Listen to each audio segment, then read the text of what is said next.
এবার খুব ভালো ফসল ফলেছে। এমন ফসল যদি প্রতি বছর হতো তাহলে কোনো অভাব থাকতো না। ফসল কেটে গোছাতে হবে, আবার গিন্নিটাও না বাবার বাড়ি যাওয়ার আর সময় পেল না। এত কাজকে আমি একা সামলাতে পারবো? মোড়ল লোকজন নিয়ে এদিকে আসছে কেন? কোনো সমস্যা হয়নি তো?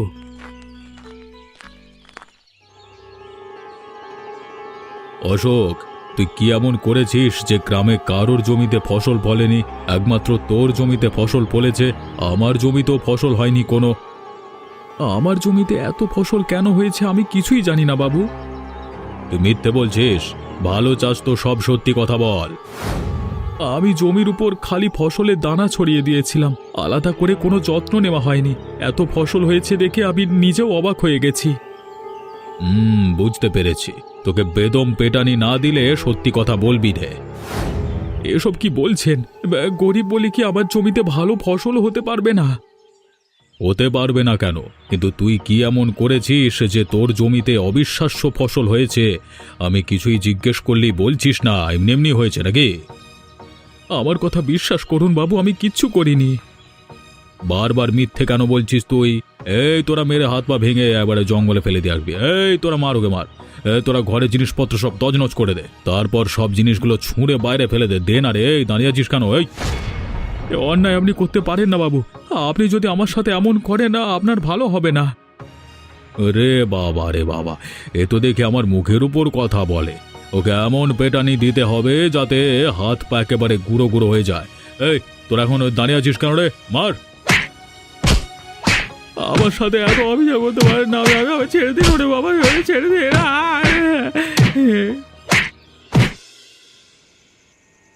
আশেপাশে কেউ আছেন? আমি একটু জল খেতে চাই। জল তেষ্টায় আমার বুকটা ফেটে যাচ্ছে। এই জঙ্গলের মধ্যে পড়ে থেকে মনে হয় জীবনটা শেষ হয়ে যাবে।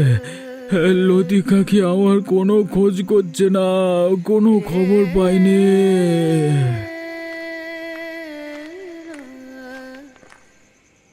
কে তুই বাছা? এখানে এই অবস্থায় পড়ে আছিস কেন? আমাকে একটু জল দেবেন। জল তেষ্টা যে আমার বুকটা ফেটে যাচ্ছে। নিশ্চয়ই দেব, আগে তোর হাত পায়ের বাঁধন খুলে দে। এই নে জল। এবার একটু শান্তি পেলাম, কিন্তু আমার যে হাঁটবার ক্ষমতা নেই। তোর এই হাল হলো কিভাবে? আমাকে সব খুলে বল। গ্রামের মোড়ল আমার এই হাল করেছে। বিশ্বাস করুন আমি কোনো অন্যায় করিনি। কোনো অন্যায় না করলে কি কাউকে এভাবে পেটানি দেয় নাকি? দোষ হলো আমার জমিতে অধিক ফলন হয়েছে, গ্রামে অন্য কারোর জমিতে ফসল হয়নি, এমনকি মোড়লের জমিতেও না। অন্যদের জমিতে ফসল না হলে আমি কি করব? বুঝতে পেরেছি, তোর জমিতে ফসল হয়েছে বলে মোড়ল এইভাবে মেরে জঙ্গলে ফেলে রেখে গেছে। তোর সাথে খুবই অন্যায় করেছে। আমি এখন কি করব বাবা? আমি বাড়িতে ফিরে গেলে যে মোড়লের লোকজন আমাকে প্রাণে মেরে ফেলবে। নদীর ধারের জমিতে যে পরিমাণ ফসল হয়েছিল এবছর বেশ ভালোই চলে যেত, কিন্তু অত্যাচারী মোড়লের জন্য সেটা আর সম্ভব হলো না। তুই দুঃখ করিস না, দেখবি তোর সব দুঃখ কষ্ট একদিন ঘুচে যাবে। এখন তুই আমার সাথে চল। আপনি আমার অনেক উপকার করলেন বাবা, আমি সারা জীবন মনে রাখব। এ যে আমার দায়িত্ব।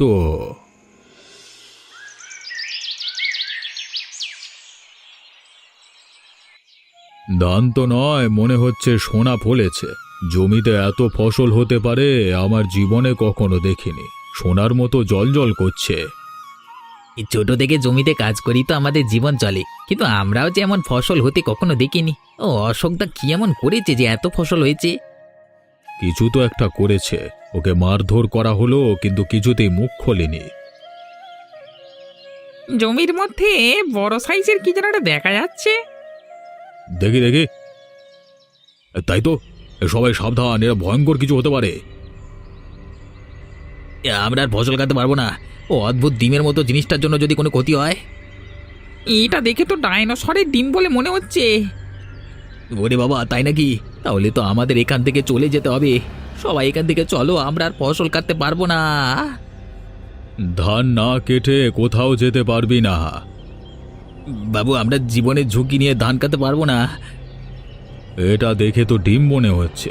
একটা ডিম কি কখনো মানুষের ক্ষতি করতে পারে নাকি? তোরা ফসল না কেটে কোথাও যাবি না। বাবু, আমাদের জীবনের মূল্য আছে, আমরা আর ফসল কাটতে পারবো না। জীবন চলে গেলে আমাদের বউ ছেলে মেয়ে পথে বসবে। কিচ্ছু হবে না। এতক্ষণ ধরে তো কিছু হয়নি, তোরা একটু বেশি ভয় পাচ্ছিস। কাজ শেষ না করে চলে গেলে তোরা একটা টাকাও পাবি না।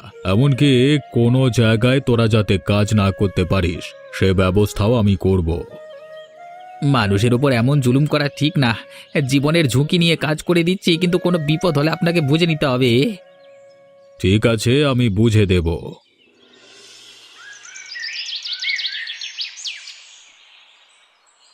আপনি কিসের অভিযোগ করছেন জানার জন্য আমার খুব কৌতূহল হচ্ছে আর কি। আমি যে জিনিসটার খোঁজ করছি সেটা দেখতে অনেকটা ডিমের মতো। জিনিসটার খোঁজও পাওয়া গেছে। বাবা, এই অদ্ভুত জিনিস সম্পর্কে আমাকে যদি খুলে বলতেন, আমার খুব জানতে ইচ্ছে। আমি তোকে সব বলবো, তবে তুই কাউকে এটা সম্পর্কে কিছু বলতে পারবি না। বাবা, আমি কাউকে কিচ্ছু বলবো না। সে অনেক কাল আগের কথা। কয়েকজন বণিক এই অঞ্চলে বাণিজ্য করতে আসে। ওরা যখন নিজেদের কাজ নিয়ে ব্যস্ত ছিল তখন ডিমের মতো অদ্ভুত একটা জিনিস ফেলে গেছিল। সে অদ্ভুত জিনিসটা যেখানে থাকবে সেখানে অনেক ফসল ফলবে। ডিমের মতো জিনিস কোথায় আছে বাবা? আপনি বলছেন জিনিসটার খোঁজ পেয়েছেন? তোর জমিতে অদ্ভুত জিনিসটা পড়ে আছে। অদ্ভুত জিনিসটার জন্য এত ফলন হয়েছে। তুই এই অদ্ভুত জিনিসটা কাজে লাগিয়ে অনেক বড় লোক হতে পারবি। কিন্তু কিভাবে সম্ভব? আমি তোকে সাহায্য করব, তুই আমার উপর ভরসা করতে পারিস। বাবা, তাহলে তো জিনিসটা আমাদের হাতে আসা দরকার। আমরা তোর জমিতে গিয়ে ডিমটা নিয়ে আসব। গ্রামে ঢুকলেই যে মোড়লের লোকজন আমাকে পেটাবে। আমরা গভীর রাতে গিয়ে নিয়ে আসব। বাবা, আমার স্ত্রী হয়তো আমাকে খুঁজে বেড়াচ্ছে। ওর সাথে কি কোনোভাবে দেখা করিয়ে দিতে পারবেন? তুই কিছুদিন ধৈর্য ধর, আমি তোর সব সমস্যা সমাধান করে দেব। আর সব সমস্যা সমাধান হবে এই অদ্ভুত জিনিসটার সাহায্যে। আপনার উপর আমার ভরসা আছে বাবা।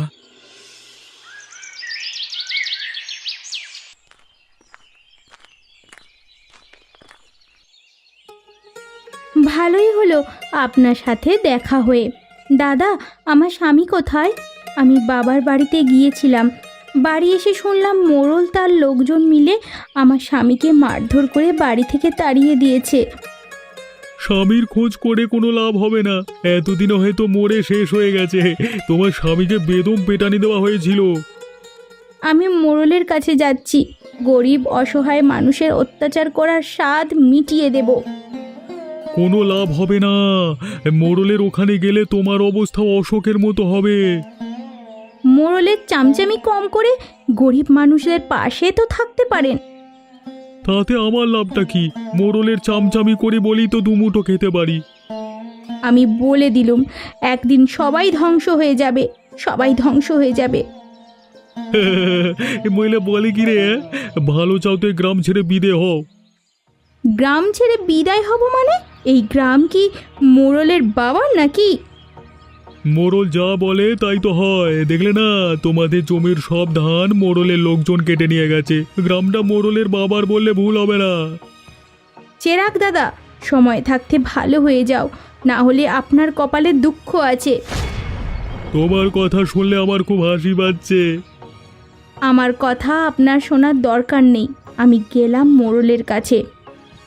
আমি তো বারবার বলেছি মোড়লের কাছে গিয়ে কোনো লাভ হবে না, তারপরও আমার কথা বিশ্বাস হচ্ছে না বুঝি।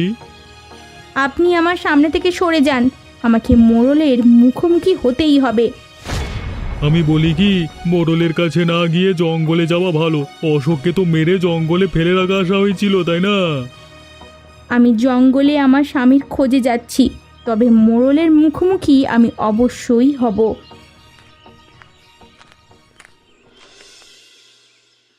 জঙ্গলের মধ্যে বিভিন্ন জায়গায় ফসল লাগাতে হবে।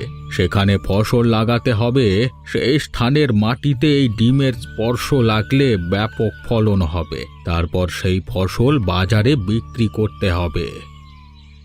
এখান থেকে বিক্রি করা যে কঠিন হয়ে যাবে বাবা, আমি তো এলাকায় যেতে পারবো না।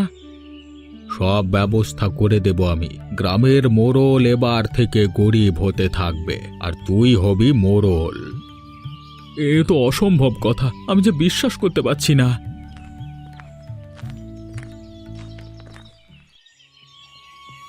তুমি তুমি এইখানে?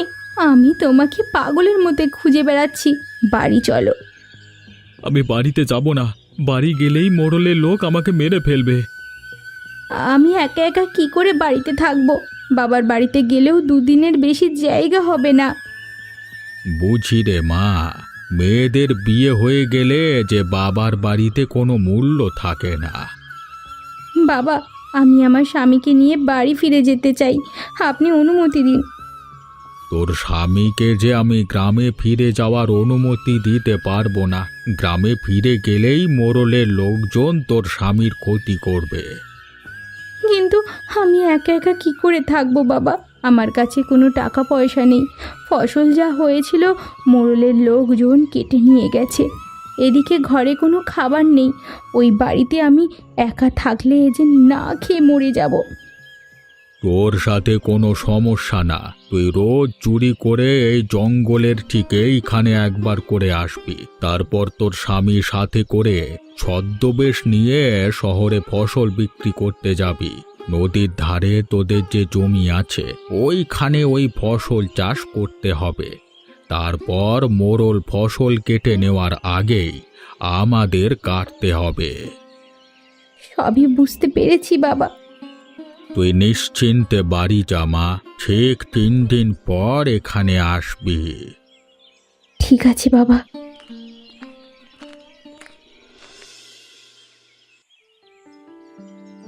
বাবু, জব্বর খবর আছে। অশোক বাড়ি ফিরে এসেছে। বিশাল ভাব হয়েছে, কাউকে পাত্তা দিচ্ছে না। তাই নাকি রে? ওকে আবার সাইজ করতে হবে মনে হচ্ছে। এতদিন কোথায় ছিল, কিছু বলেছে নাকি? কিছুই তো বলে না। গ্রামের সবাই দলে দলে ওর সাথে দেখা করতে যাচ্ছে, দেখে মনে হলো বেশ টাকা পয়সা জমিয়েছে। আগের মতো ওর সবকিছু ছিনিয়ে নিতে হবে, বেশি ভাব দেখানো বের করে দিতে হবে। কিন্তু ওর তো অনেক দেমাগ হয়েছে, গ্রামের কৃষকদের সাথে বেশ ভালো ভাব হয়ে গেছে। তাই নাকি রে? আগের বার ওকে বাঁচিয়ে রেখেই ভুল করেছিলাম, এবার আর ওকে প্রাণে বাঁচিয়ে রাখা যাবে না। একটা বিষয় খেয়াল করেছেন, ওর জমিতে নিয়মিত ফসল হয়। ওর জমির ফসল আমরা কোনোদিন কাটতে পারি না, আমাদের আগেই কে যেন কেটে নিয়ে যায়। রহস্যটা কি? রহস্য তো আছে, সে রহস্যটা আমাদের খুঁজে বার করতে হবে। অশোককে খুন না করে তুলে নিয়ে আসতে হবে, ঘরের মধ্যে বন্দি করে ওর উপর নির্যাতন করতে হবে, তাহলে সব কথা সত্যি বলবে। ওর সাথে ওর বউকে ধরে নিয়ে আসতে হবে।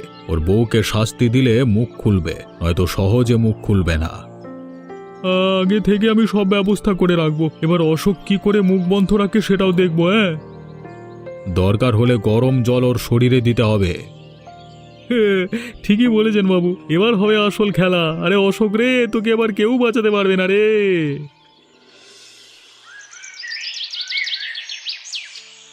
এই কদিনে আমাদের জমিতে অনেক ফসল হয়েছে। ভাই অশোক, তুমি আমাদের বড় উপকার করলে ভাই। গ্রামে তো কারোর জমিতে ফসল হয় না, খালি তোমার জমিতেই হতো।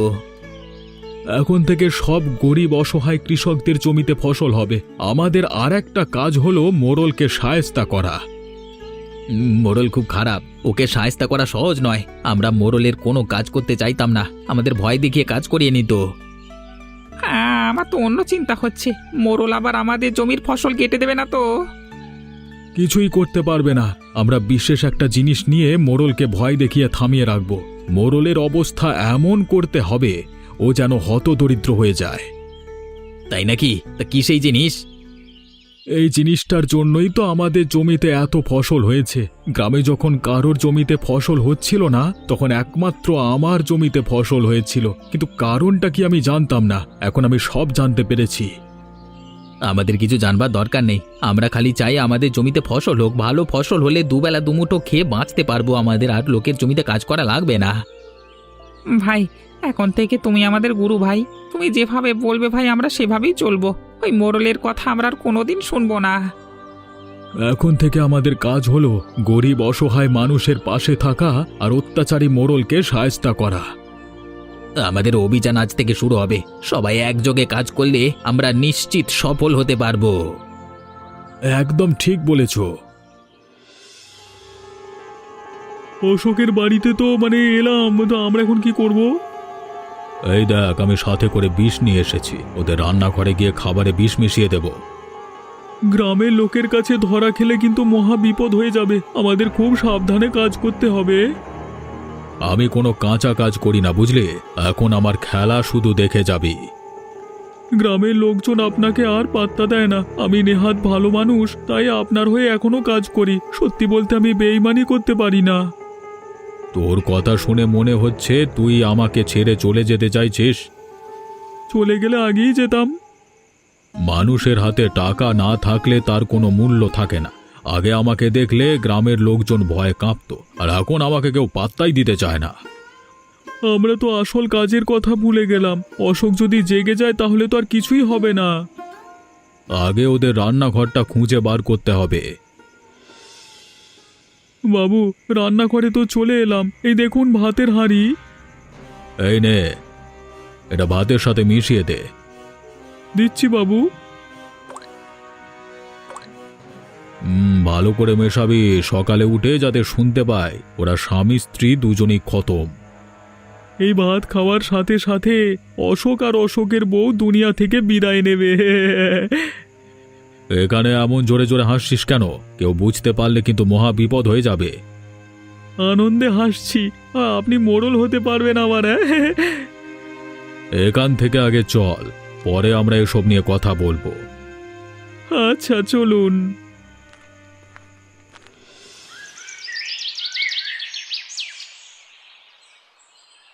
আমি একটু সাধু বাবার সাথে দেখা করতে যাব। এখনই যাব। সাধু বাবার কাছে থেকে পরামর্শ নিতে হবে। কিছু খেয়ে নাও। আমার না একদম খেতে ইচ্ছে করছে না, বুঝলে? তাই বললে কি হয়? কখন আসবে তার তো কোনো ঠিক নেই। যত দ্রুত সম্ভব হয় আমি চলে আসব। তুমি কিন্তু সাবধানে থাকবে। মোড়ল যে কোনো সময় ক্ষতি করতে পারে। ওর মাথায় তো সবসময় শয়তানি বুদ্ধি। আমাকে নিয়ে তোমার একদম চিন্তা করতে হবে না। আমি ঠিক থাকবো। একেবারে না খেয়ে বের হয়ে যাবে। আমার না ভালো লাগছে না। ঘরে কি আছে? শুকনো খাবার যদি থাকে দাও, সাথে করে নিয়ে যাই। পান্তা ভাত আছে, ইলিশ মাছ রান্না করা আছে। তুমি পান্তা ইলিশ খেতে তো খুব ভালোবাসো। চিঁড়ামুড়ি যদি থাকে তাহলে দাও, পরে খেয়ে নেব। গ্রামের সবাই তোমার ওপর খুব ভরসা করে। মানুষের ঘরে খাবার ছিল না, এখন তো সবাই দুবেলা পেট পুড়ে খেতে পারছে। সবকিছু সম্ভব হয়েছে অদ্ভুত ডিমের জন্য। ডিমটা যে স্থানের মাটি স্পর্শ করে সেই স্থানে ভালো ফলন হয়। ডিমটা আমি সাথে করে নিয়ে যাচ্ছি। বাড়ি রেখে গেলে অবশ্য ভালো হতো, কিন্তু বলা যায় না, যদি কেউ চুরি করে নিয়ে যায়। সাথে করে নিয়ে যাওয়াই ভালো। মোড়লের দিয়ে তো বিশ্বাস নেই, যে কোনো সময় ক্ষতি করতে পারে। গরিব অসহায়দের ওপর অত্যাচার করাই তো মোড়লের কাজ। এই ডিমটা যতদিন আমার কাছে থাকবে মোড়ল কোনো দিন কারোর ক্ষতি করতে পারবে না। গ্রামের সবাই এখন তোমাকে মোড়ল মনে করে। আমি মোড়ল হতে চাই না। আমি ভালো মানুষের পাশে দাঁড়াতে চাই, যাতে কেউ কোনোদিন বিপদে না পড়ে, সেটা দেখবার দায়িত্ব আমার। সবার পাশে আছো বলেই তো তোমাকে সবাই মোড়ল মনে করে। সে যাগ্গে, যেতে যখন হবে তাড়াতাড়ি যাই। তুমি চিঁড়ামুড়ি নিয়ে আসো। ঠিক আছে, তুমি বসো, আমি এক্ষুনি নিয়ে আসছি।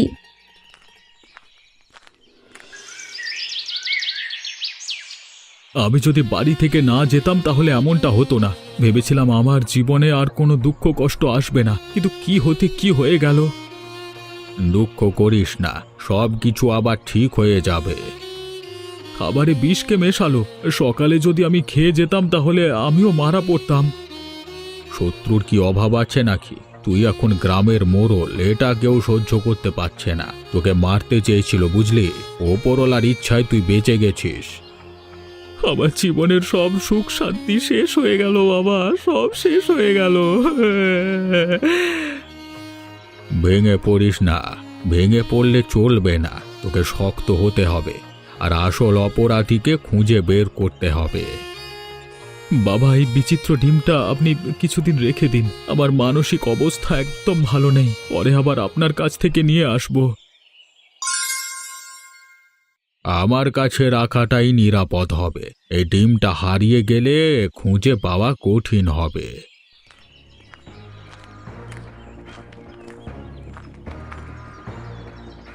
অশোক বাবু, স্ত্রী খুনের দায়ে আপনাকে অ্যারেস্ট করা হলো। আপনি এসব কি বলছেন? আমার স্ত্রীকে আমি কেন খুন করব? তাহলে কে খুন করবে শুনি? খাবারের সাথে বিষ মিশিয়ে রেখেছেন, সেই খাবার খেয়েই তো আপনার স্ত্রী মারা গেছে। আমার নামে মিথ্যে অভিযোগ। মিথ্যে কি সত্যি সব থানায় গেলে বোঝা যাবে। হ্যাঁ, বাবা, আমার সাথে এসব কি হচ্ছে? আমি তো কোনো অপরাধ করিনি। আমি জানি তুই কোনো অপরাধ করতে পারিস না, তোর কিচ্ছু হবে না। ভালো মানুষের কোনো দিন ক্ষতি হয় না। আমার সাথে চলুন, এখানে দাঁড়িয়ে থাকার আমার সময় নেই। আচ্ছা আচ্ছা, চলুন।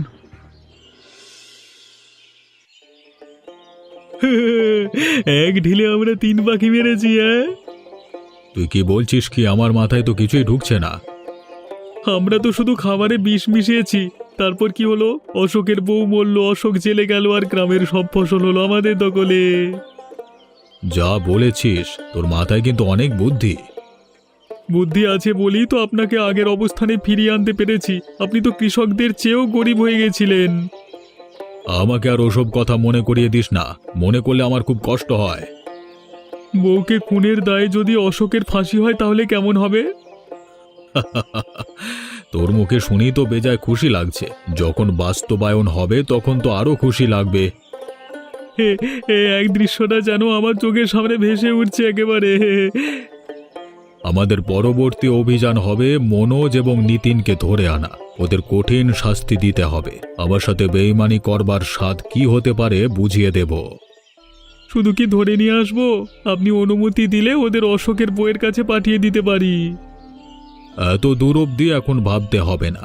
আগে হালকা পাতলা দিতে হবে, তারপর যদি কাজ না হয় তখন একেবারে ওপরে পাঠিয়ে দেব।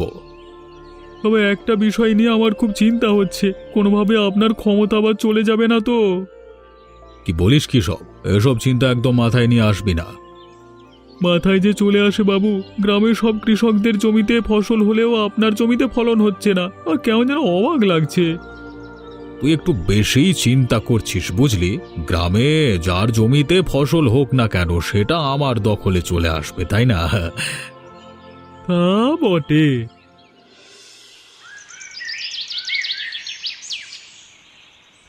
আমার হাতে কি আছে দেখেছিস? এটা যদি তোর শরীরে ছুঁয়ে দিই তাহলে তুই পুড়ে ছাই হয়ে যাবি। তোকে আজ রাতেই পুড়িয়ে দেব আমি। আমার সাথে আপনি এমন করছেন কেন? আমার অপরাধ কি? তোর অপরাধ কি বুঝতে পারছিস না? তোর পাপের শাস্তি আমি দেব। আমি কি করেছি কিছু মনে করতে পারছি না। সব মনে পড়বে যখন তুই দাউ দাউ করে জ্বলে উঠবি তখন। আমাকে ছেড়ে দিন, আমি কোনো পাপ কাজ করিনি। তোর শরীরে তাহলে এটা ঠেকিয়ে দি। রে, কেমন লাগছে? ওরে বাবা, মরে গেলাম। আমার শরীর জ্বলে যাচ্ছে। আপনি এই জিনিসটা আমার চোখের সামনে থেকে নিয়ে যান, এটা দেখে আমার ভয় করছে। এটা দেখে এত ভয় পাচ্ছিস? তাহলে এটা যখন তোর সমস্ত শরীর স্পর্শ করবে তখন কি হবে? তোর সব অপরাধ স্বীকার কর। বলছি আমি মোড়লের সাথে মিশে গ্রামের মানুষদের অত্যাচার করি। আর কি অপরাধ করেছিস? খাবারে বিষ মিশিয়ে অশোককে মারতে চেয়েছিলাম, কিন্তু মরেছে ওর বউ। মোড়লের কথা আমি এই কাজ করেছি, আমি নিজে কিচ্ছু করিনি। এই তো সব সত্যি বলে দিয়েছিস। এই কথাগুলো কালকে থানায় গিয়ে বলবি, নইলে তোর কি হাল করব বুঝতেই তো পারছিস। আপনি আমাকে ছেড়ে দিন না, আমি সব সত্যি কথা বলে দেব। পাপ করলে কি হয় বুঝতে পারছিস তো? জীবনে অনেক পাপ করেছি, আমি পুলিশের কাছে সব পাপের কথা স্বীকার করব। কালকে সকালে আমার সাথে তুই থানায় যাবি। ঠিক আছে বাবা।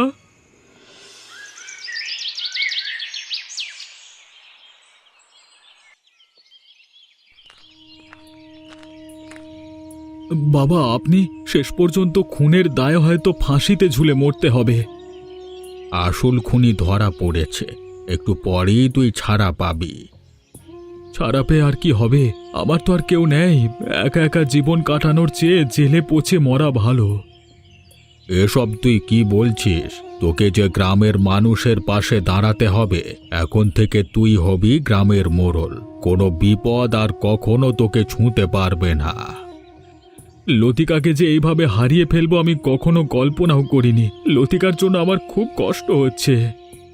কিছু পেতে হলে কিছু হারাতে হয়। একজনকে হারিয়ে যদি গ্রামের সবাই ভালো থাকতে পারে তাহলে সেটাই ভালো।